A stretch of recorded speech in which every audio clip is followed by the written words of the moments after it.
This week's Parsha, Parshas Vayakheil, discusses the actual setting up of the Mishkan, so that the Bnei Yisrael could bring their karbanos, their sacrifices, to Hashem in the new Mishkan.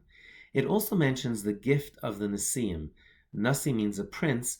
The leaders of each of the 12 Shvatim, the 12 tribes, were referred to as Nesiim, and after everything was done, they gave a very expensive gift, the Avnei Shohem and the Avnei Meluim, the stones that were worn on the breastplate of the Kohen Gadol. Now, when a king or a leader of the Jewish people, or even a simple person, had a question where they would seek guidance, they would go to the Kohen Gadol. The Kohen Gadol would look at those stones, and miraculously, he would get direction from Hashem as to a response to the question posed. So those stones were the gifts that the Nesiim gave. Rashi comments that the word Nesiim is missing a yud, and that's to tell us that the Nesiim were missing part of their contribution because they waited till the end to give it. So they gave the gift, but they were admonished for giving it late.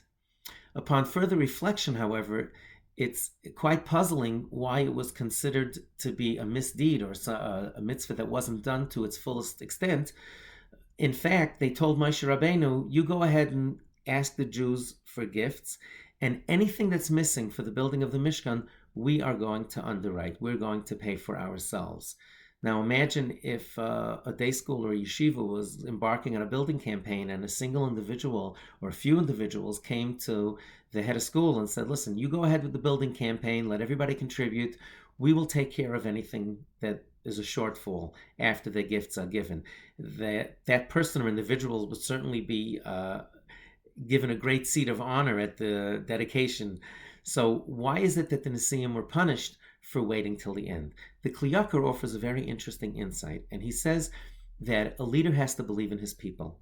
And the fact that the Nesiim anticipated there being a significant shortfall meant that they didn't believe that the Jews would do what they in fact did and rush forward and give every single thing that was needed, to the point where it was actually more than was needed to build a Mishkan. And that's why Rashi points out in Parshas Nasai, when the Mishkan was actually inaugurated, the Nesiim rushed forward and were the very first ones to bring sacrifices, to bring their karbanos, proving that they had learned their lesson. And perhaps that's why they donated the Avnei Shohem, those stones. The message was that when in doubt, always look to Hashem for guidance. And that's why they showed true leadership by correcting their mistake and rushing forward to serve Hashem. Have a good Shabbos.